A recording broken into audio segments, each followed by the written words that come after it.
Welcome, everybody, to I'll Hang Up and Listen, brought to you by Fatty Beer Company, Western New York's premier market and tap room with over 300 beers to choose from at 6 different Western New York locations. If you need a beer, make sure you make it a Fatty Beer. Tell them that Two Goalies One Mike sent you. And my personal favorite is the Fiat Mango Wheat Beer. Give it a rip. It's fantastic. And as always, Buffalo Logo Apparel, our secondary sponsor. Buffalo Logo, when it comes to your shirts, your hats, your hoodies, they have everything at Buffalo Logo. You can find them at Buffalo Logo Co. on Instagram and Twitter, buffalogo.com, Fatty Beer, at Fatty Beer on Instagram and Twitter, fattybeer.com. Buffalo, and I predicted this during our intermission report, a 3-2 win in a shootout. With the familiar suspects or usual suspects scoring for them in the shootout, Alex Tuck and Jack Quinn, who's been on an absolute tear lately. Optimus REIM, James Reimer, 6-0 in his last 6 starts, has been absolutely on fire. Listen, it's crazy. I really don't know how else to put it. This stretch they've been on. Sorry, I'm just fixing something real quick here. Sorry, guys. Unfortunately, when you got to produce a show sometimes by yourself, it's a little tedious. Sorry, guys. All right, there we go. Sorry about that.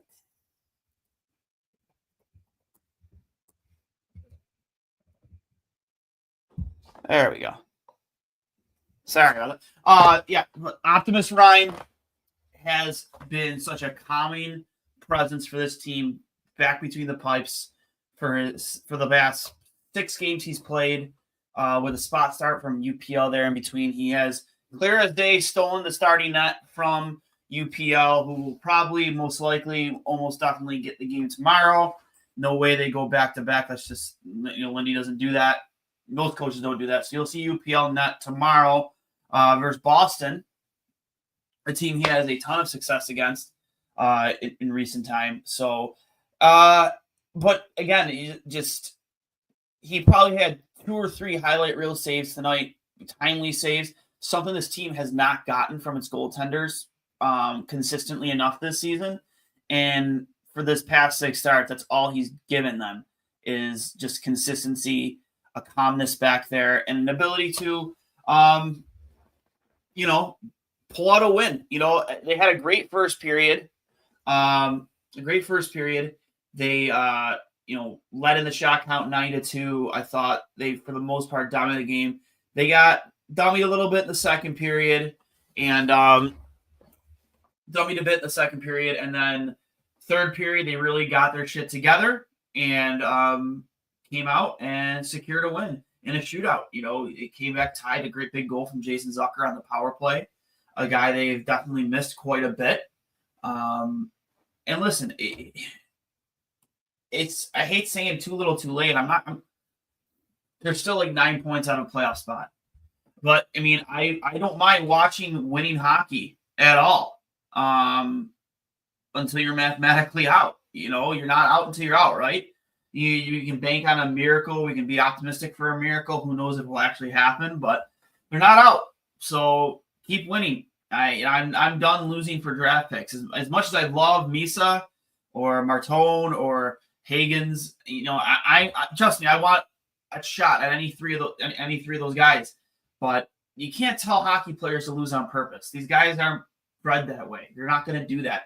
They don't even know who these kids are, or nor do they care. They care about winning. Lindy cares about winning. So for the most part here, you're just going to see this brand of hockey, and I love it. How do you not love it? I just wish you've had this all season. Where has it been? Did you get full 3 periods out of them today? No, not necessarily. I thought that second period was meh. But you got probably a solid 50 minutes of regulation hockey tonight out of this hockey team, and it showed on the scoreboard. You got to win against arguably the best team in the Eastern Conference next to Washington. So, Tage Thompson scoring goal number 40, second time hitting that plateau in his career. He had 47 or 48 a couple years ago. Didn't hit 40 last year due to injuries to his hand.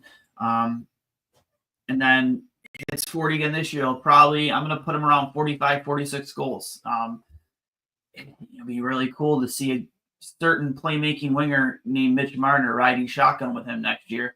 Sabres are willing to pony up, and he's willing to come here. You could be looking at a 50-goal scorer, but that's for another time. That's for the offseason. We'll talk about that in the offseason. Noah Ostlund. I thought he looked fantastic today. You didn't ask a lot of him. He played on the fourth line. I think he played on the fourth line, correct? He was winning board battles. He had that really nice setup to Malenstein in the slot, who couldn't bury. If that was any other, that was the top six player. It's probably in the back of the net. Malenstein kind of shot it right into his crest. I liked what I saw from him. He played with a ton of speed, created a couple turnovers, won board battles. Crazy happy with the debut of Noah Ostlund. I mean, yeah, sure, he didn't get on the stat sheet, but it's something to be optimistic about. A guy who steps in. Obviously, it's probably a nervous situation for him. He's making his NHL debut against a team has been as dominant as Tampa has been for the past decade. And he played great. I would love to see him for another game. We'll see what Lindy and Kevin Adams decide to do here with him. If they decide to keep him up for another game and reward him for his fantastic play in Rochester, or if they send him right back. Speaking of which, Rochester, I think Constant Hellenius with his first professional hat trick tonight in the 4-0 win, I want to say, against Belleville. And I think it's 7th shutout of the season for Devin Levi, who is just continuing to be the most dominant goaltender in the AHL. I really don't think you can question that. He has been unbelievable for the Amherst. There's no question it. He's trying to cement his spot in Buffalo hopefully next year, at least in a backup role. We'll see. I just think that if there's going to be any reason that team wins a Calder this season, it's going to be because of Devin Levi and his play this season. He's been fantastic. I liked everything I saw for the most part from this team tonight. Guys, even like Malenstein, I remember he had a huge shot block. I think it was back in the first period. Guys, even with the season in doubt, playoffs probably not on the horizon, most likely not on the horizon. Guys are still selling out and blocking shots, and you love to see that. From Mark Miller here, we all like it when they win. However, when they win at the end of the season, then no one wants to change the team. It will be the same old next year because of this routine. Again, this is something we've seen before plenty of times. It's nothing new. This team decides to turn on that light switch at the end of the season when all is lost and you've pretty much been out since Christmas. Lindy will get his second year. The room is changing. The core is coming together. Yeah, there's no chance Lindy loses his job. I think this fan base will lose its mind if they do Lindy like that. No way. They will pick 8th, and if they trade the pick, it will be for a lower pick like they did last year. I don't know. We're going to be in a lottery spot, that's for sure. I know they fell into 3rd last in the East. Now they're no longer 2nd last. They're 3rd last. I forget who they leapfrogged with tonight's win. We'll see how long that lasts. But, listen. I'm just like all of you. I'd love a top 5 pick, top 3, preferably, because there is a ton of talent. The top 4 of this draft, depending on where Schaefer goes first or second. Misa will drop. Maybe, I don't know. We'll see. As long as you're in the lottery, you have a chance to draft the top 5 or top 3. Duane, can you really take their play now a serious sign that they are really building towards anything? They choke when it matters. Most teams are coasting to playoffs right now. Yeah, I mean, again, I think that I don't think teams are coasting to playoffs right now. I think you're playing for playoff position unless you're like a team like Washington. You're playing for position, better matchups. The way playoffs are kind of bracketed now. You're not just, and again, with how tight this wild card race is, I don't think really anything is given. I think only 2 teams have clinched 2 or 3 teams have clinched the NHL so far. So nothing is given right now. Position in the playoffs has not been given to anybody yet, outside of those teams like Washington and Vegas who have already clinched. So you are playing for a position for sure. Currently, if the draft without the lottery was today, we'd be picking 7th. From Jaybird, if they take their play serious, a ton of takeaways from these games, they are going out there and fighting. I agree, they are. You can't tell professional athletes to lose on purpose. They're just not going to. Not even the Tank team was willing to do that. That was a very competitive team. The Tank team was a very competitive team. They didn't go out there and lay eggs. They out there and skated their asses off for Teddy Nolan. I just think it's really silly to say the current streak is good play is worth anything.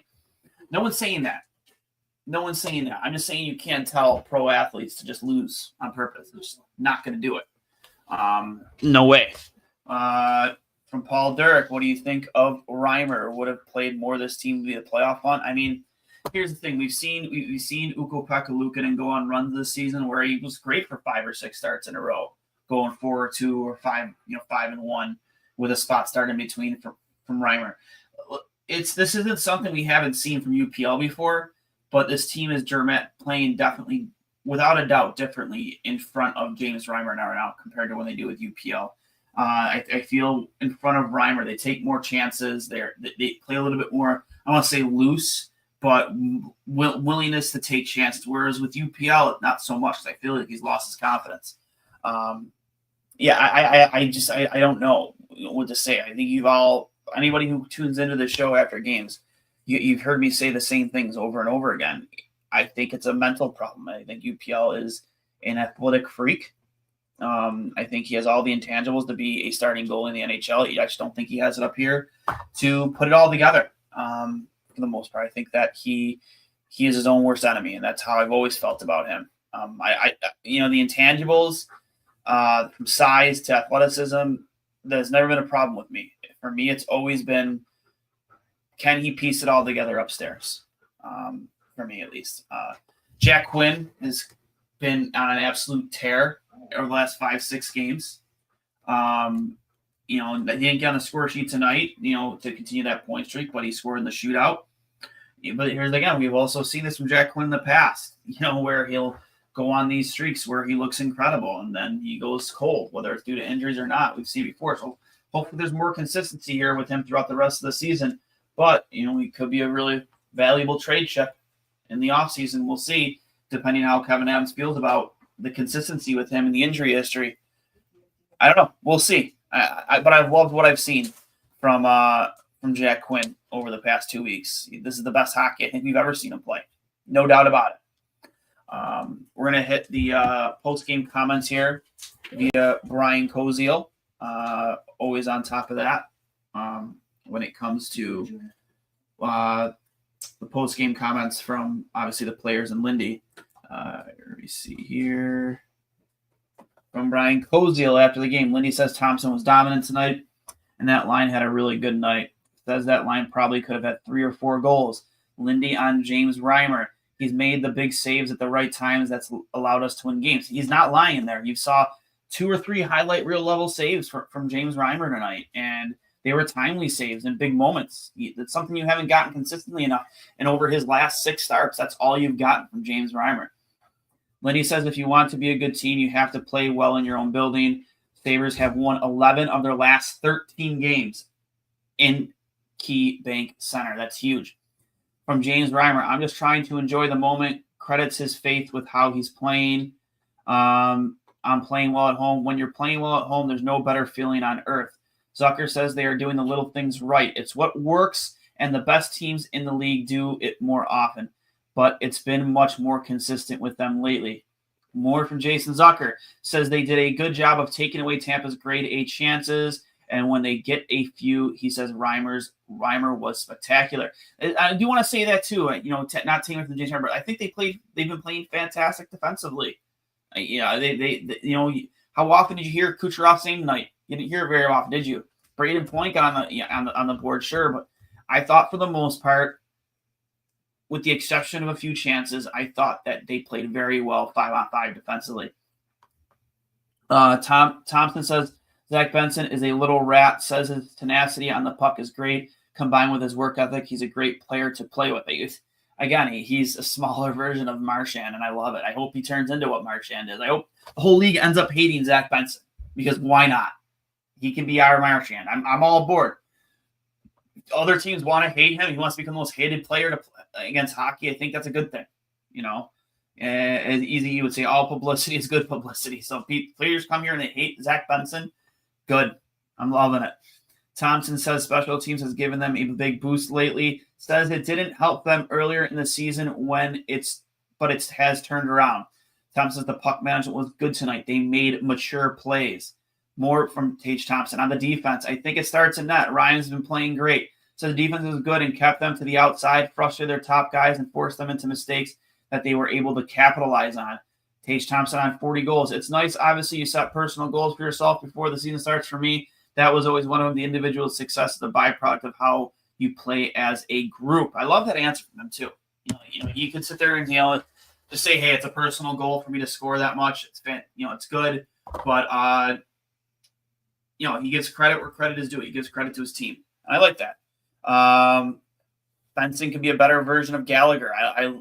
Again, Brendan Gallagher, sign me up, man. A little rat. Sam Bennett too. Give me that type of tenacity and agitator mixed in with his skill. I'm all on board with that. Give me that all day. I would love that from Zach Benson in the future of his career. Still need him to grow a little bit more into his body. I think that he needs to put some more size on, hopefully hit the weight room more in the offseason, because there's some things you can't control, and size is one of them. And most of the players in the NHL are much bigger than Zach Benson, so hit that weight room. I remember watching Nathan Gerby growing up, and the guy had tree trunks for legs. That's what you need from Zach Benson. Lower body, baby. That's all it's all about. So I'm going to get out of here, guys. A little shorter version of I'll Hang Up and Listen tonight. Sabres, big win, 3-2 in a shootout. Tomorrow we come right back at it against Boston. We'll see what happens. UPL will most likely get that start. We'll see if Noah Ostlund is up for both games. I don't know for sure. But great win tonight. Let's go get one against Boston. Remember, this has been brought to you by Fatty Beer Company, Western New York premier market and tap room, with over 300 beers to choose from at 6 different Western New York locations. If you need a beer, make sure you make it a Fatty Beer and tell them 2 Boys 1 Mike sent you. I am Duane. It's riding solo tonight, but just always remember that if you've enjoyed this content, if you enjoy these post games, you're watching on Twitter, make sure you subscribe. You can find me right there at DuaneS39. If you want to find my co-host Connor Hurley, it's CHurls13, and the show itself is at 2 Goalies 1 Mike. You can find us on Facebook, Instagram, Twitter, and YouTube. Especially if you're watching on YouTube, I see a lot of you are there in the chat. Please make sure that you are subscribed. Subscribe, hit the bell icon so you know when we go live. So you can always leave a comment here in the chat. And please hit the like button. If you are all watching, it's not hard. Hit that like button immediately right now. Give us some help with the algorithm. Always appreciate all of you. I want to comment on one more thing too. We haven't seen Norris. Was it for 3 games this season? The big trade deadline acquisition. That guy is missing from this lineup. So you imagine when he's healthy, this team becomes a little more potent. You know how good he can be on the power play. He's a great 2-way forward. So that's something else to be a little optimistic about too. If Josh Norris gets back in the lineup this season, I'm not going to call him a bust. I don't know what this lingering injury is. They're saying I don't think it is a shoulder, which hopefully it's not. So I think he had 2 points in the 3 games he played, or maybe 3 points in the 3 games.